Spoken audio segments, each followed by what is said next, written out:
बिस्मिल्लाहिर्रहमानिर्रहीम। Heap sort किस तरह से हम एग्जाम में इसकी वर्किंग दिखाएं कि टीचर जो है वो चेक करते हुए खुश हो जाए। तो देखते हैं कि हीप सॉर्ट किस तरह सॉल्व करना चाहिए। अच्छा, हीप सॉर्ट का जो गोल है वो ये है कि sort an array using heap representations. Heap sorting तभी अप्लाई होता है जब आपके पास एल्गोरिथम में इनपुट जो है ना खुद हीप हो। ठीक है, हीप सॉर्ट का इनपुट जो है वो हीप होना चाहिए। तो अगर आपको एक बेतरतीब सी एरे दी जाए जो कि हीप नहीं है, तो आपको क्या करना पड़ेगा पहले? जी बिल्कुल सही, पहले आपको बिल्ड हीप का फंक्शन चलाना पड़ेगा, जो कि इससे पहले वाली वीडियो। तो वहां पर आप देखें कि बिल्ड हीप कैसे चलाते हैं। उसके बाद हम चलाएंगे हीप सॉर्ट। तो आइडिया क्या है आपके पास जनाब? देखें, यही लिखा हुआ है पहले, build a max heap from the array, swap the root the maximum element with the last element in the array. Root को आप last element of the array से स्वैप कर दें। उससे क्या फायदा होगा कि रूट पे होता है सबसे बड़ा एलिमेंट।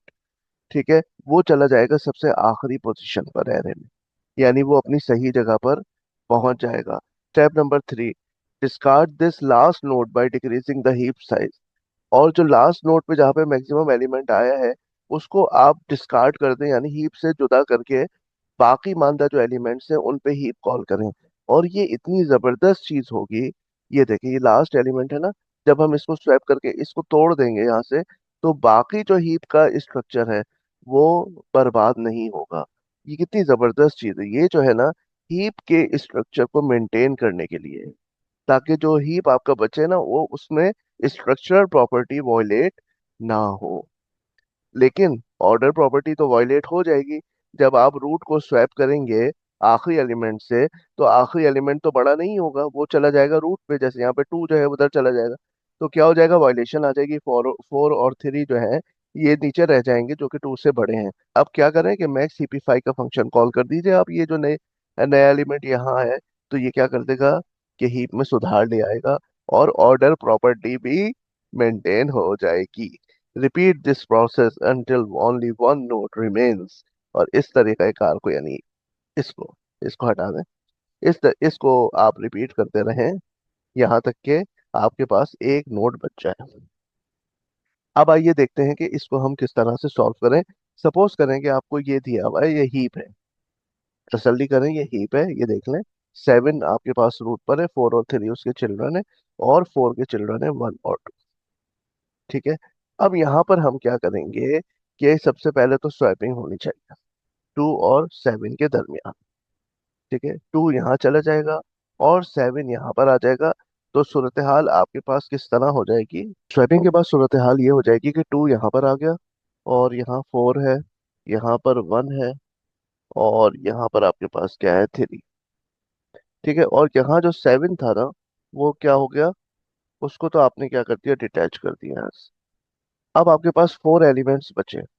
तो अब इन 4 एलिमेंट्स पे जब आप मैक्स सीपी5 कॉल करेंगे, तो क्या होगा कि 2 जो है अपने जो भी दोनों चिल्ड्रन है उनमें से जो ग्रेटर वाला होगा उससे स्वैप हो जाएगा। यानी 2 जो है वो 4 के साथ पहले स्वैप होगा। फिर जब 4 इधर और 2 इधर आ जाएगा, तो 2 अपने चिल्ड्रन से कंपेयर होगा, तो चाइल्ड आपके उसका एक ही है 1, और 2 उससे बड़ा है, तो यहाँ पर मैक्स सीपी5 रुक जाएगा। तो सूरत हाल ये हो जाएगी। ठीक है ना? तो 4 ऊपर आ चुका है आपके पास, और इधर 2 आ गया है, और इधर 1, और ये 3, और ये 7 जो है ये अलग हो चुका है। अगर आप एरे की हालत जरा सा यहाँ पे देखें, तो सूरत हाल ये होगी कि 4 यहाँ रखा हुआ है, और उसका लेफ्ट चाइल्ड 2 है, फिर राइट चाइल्ड 3 है, और 2 का चाइल्ड है हमारे पास 1। और ये 7 जो है ना, जिसको हमने अभी यहाँ से अलग किया है, तो ये अपनी सही जगह पर आ चुका है। अब देखें, 4 को हम स्वैप करेंगे last element of the array से, और लास्ट एलिमेंट पे क्या रखा हुआ है? 1 रखा हुआ है। तो अब यहाँ पर अगर हम एक स्टेप भी आगे बढ़ेंगे, तो 4 स्वैप हो जाएगा 1 के साथ। और अब मैक्स सीपी5 जो चलेगा वो 1 से 3 पर चलेगा। लेकिन उससे पहले सूरत हाल ये होगी कि इधर आ चुका है आपके पास 1, और जनाब यहाँ पे रखा हुआ है 2। ठीक है ना? और 4 जो यहाँ पर आया था वो तो अलग हो जाएगा, मतलब ये। ठीक है, अच्छा, और यहाँ पर आपके पास है 3। तो अब जैसे कि यहाँ लिखा नजर आ रहा है कि स्वैपिंग के बाद हम मैक्स सीपी5 चलाएंगे। जब हम मैक्स सीपी5 चलाएंगे, तो सूरत हाल ये हो जाएगी कि वन जो है अपने जो भी ग्रेटर चाइल्ड होगा उससे स्वैप होगा, यानी वन जो है वो थ्री के साथ स्वैप हो जाएगा। तो थ्री ऊपर आ जाएगा और फिर वहां पर जो है थ्री की जगह पे वन आ जाएगा, तो ये सूरत हाल हो जाएगी। तो अब अगर हम एरे की सूरत हाल को दिखाएं इस स्टेप के बाद, तो सूरत हाल ये है कि सेवन तो अपनी जगह पे आ चुका था, अब फोर भी आ गया है। ठीक है, तो अब हमारे पास बचा क्या है, थ्री रूट पोजीशन पर है और टू उसका लेफ्ट चाइल्ड और वन इसका राइट चाइल्ड है। तो अब आप देखें थ्री की स्वैपिंग किसके साथ होगी, आखिरी एलिमेंट ऑफ द एरे के साथ, यानी कि वन के साथ। वन, और यहाँ है टू, और ये थ्री जो है ना ये अलग हो चुका है। तो देखें यही सूरत हाल बन गई ना आपके पास। और एरे की सूरत हाल अगर आप दिखाना चाह रहे हैं, बिल्कुल दिखाइए। एरे की सूरत हाल ये होगी कि यहाँ पर सेवन है, यहाँ पर फोर है, और जनाब थ्री भी आ गया अपनी जगह पे। अब रूट पे पड़ा हुआ है टू और उसके नीचे है वन। तो अब मैक्सिफाई कॉल करेंगे हम वन कॉमा वन। क्यों? दरअसल है तो आपके पास दो एलिमेंट्स, लेकिन ये होता है आई वन से लेके आई माइनस वन तक। तो आई टू है तो ये आई माइनस वन हो गया वन। तो मैक्सिफाई वन से वन जो है वो कॉल होगा नहीं। दरअसल ये जो स्वैपिंग है ना, ये स्वैपिंग हो जाएगी आपके पास, और स्वैपिंग होने के बाद वन ऊपर चला जाएगा और टू नीचे। वन ऊपर जाएगा और टू नीचे आएगा, और वन अपनी सही जगह पर आ जाएगा। तो एरे ये आपको नजर आएगी।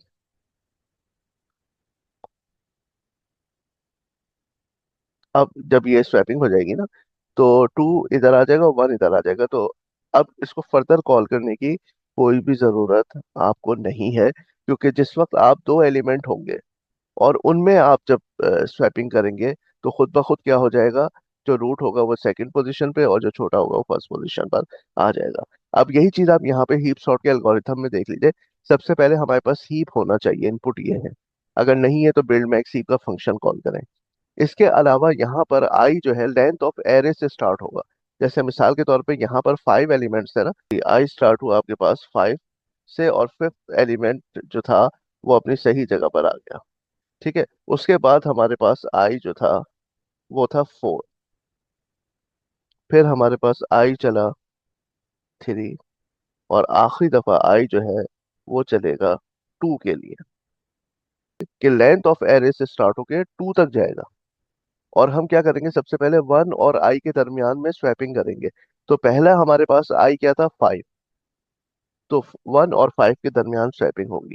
तो ये देख लें, ये वन था, इंडेक्स इसका टू था, थ्री, फोर और फाइव, तो वन और फाइव के दरमियान स्वैपिंग होगी। उसके बाद हमारे पास जब मैक्स सीपी फाइव कॉल होगा, तो आई माइनस वन के लिए होगा, यानी वन से फोर। क्योंकि फाइव पोजीशन को हम भूल जाएंगे, क्योंकि रूट जो था ना, जो सबसे बड़ा एलिमेंट था, वो आ चुका है फिफ्थ पोजीशन पर। तो अब हमें उसकी फिक्र नहीं करनी है। अब जो बाकी चार एलिमेंट्स बचे हुए हैं, मिसाल के तौर पे, यानी अगर ये एरे फाइव की है, जब मैक्स सीपी फाइव कॉल हो जाएगा और वो एलिमेंट जो है, ठीक है, जो छोटा एलिमेंट यानी टू था, वो अपनी सही जगह पर आ जाएगा। फिर हम क्या करेंगे, वन और फोर के दरमियान में स्वैपिंग करेंगे। जब ये स्वैपिंग हो जाएगी, तो फिर मैक्स सीपी फाइव कॉल करेंगे, क्योंकि फोर यहाँ पर आ जाएगा, और मैक्स सीपी फाइव जो कॉल होगा वो फिर बचे हुए तीन एलिमेंट्स के लिए कॉल होगा, क्योंकि फोर जो है वो अपनी सही जगह पर पहुंच चुका है। तो इस स्टेप के बाद ये जो तीन एलिमेंट्स बचे थे, इसमें वन ऊपर से आगे ऊपर आ गया था रूट की जगह पे। तो जब हम इसको मैक्स सीपी फाइव कॉल करेंगे, तो जो मैक्सिमम एलिमेंट होगा वो स्वैप हो जाएगा रूट के साथ। तो थ्री ऊपर चला जाएगा और ये वन इधर आ जाएगा। ठीक है ना? तो अब यहाँ पर क्या करेंगे हम, कि फर्स्ट एलिमेंट को, क्योंकि आई की वैल्यू थ्री है, तो हम इससे स्वैप कर दें। पहले वन और फाइव के दरमियान स्वैपिंग हुई, वन और फोर के दरमियान, फिर वन और थ्री के दरमियान, फिर वन और टू के दरमियान में स्वैपिंग हुई। ठीक है, आखिरी ये होगा कि आई जो है जब टू होगा, तो वन और टू के दरमियान में स्वैपिंग होके जब मैक्सिमम हीपी फाइव वन से टू माइनस वन के लिए कॉल होगा, तो आपको पता है कि वन एक एलिमेंट है, तो मैक्स हीपी फाइव आपको पता है लीव्स के लिए कॉल नहीं होता। मैक्सिमम हीपी फाइव लीव्स के लिए कॉल नहीं होता। तो आखिरी ये आई टू के लिए कॉल होगा, क्योंकि मैक्स सीपी फाइव वहां कॉल होता है जहां पे कम से कम एक चाइल्ड जरूर हो। अच्छा, अब ये जो फॉर का लूप है ये तो एन टाइम्स चलेगा, और इसमें ये जो है ये तो एक कांस्टेंट अमाउंट ऑफ टाइम लेगा वन। लेकिन मैक्स सीपी फाइव का जो फंक्शन है आपको पता है, ये log ऑफ n फंक्शन होता है। ठीक है, अगर आपके हाइट आपके ट्री की 3 है, सिंपल लॉन्गेस्ट पाथ जो है वो 3 एजेस का है, तो ये कम से कम 3 दफा चल सकता है। ठीक है ना। तो अगर सपोज करें कि चिल्ड्रन के मुकाबले में जो और छोटा एलिमेंट है सबसे वो ऊपर आ गया है, तो फिर 3 ही स्वैपिंग होंगी इसमें। तो ये डिपेंड करता है कि आपकी जो ट्री है उसकी हाइट कितनी है। ठीक है ना। तो आप बेल आइकन प्रेस करते हैं ताकि जैसे ही आपके पास करंट वीडियो में अपलोड करूँ फौरन आपका नोटिफिकेशन आ जाए, ताकि दूसरे स्टूडेंट्स की तरह आप भी जल्दी तैयारी शुरू कर दें। ऐसा ना हो कि आपको उनसे पूछना पड़े कि भाई वीडियो अपलोड हो गई या नहीं। तो आप अपना बेल आइकन खुद ही प्रेस करके रखें ताकि आपके पास खुद ही नोटिफिकेशन आ जाए। ठीक है जनाब, चले, थैंक यू वेरी मच।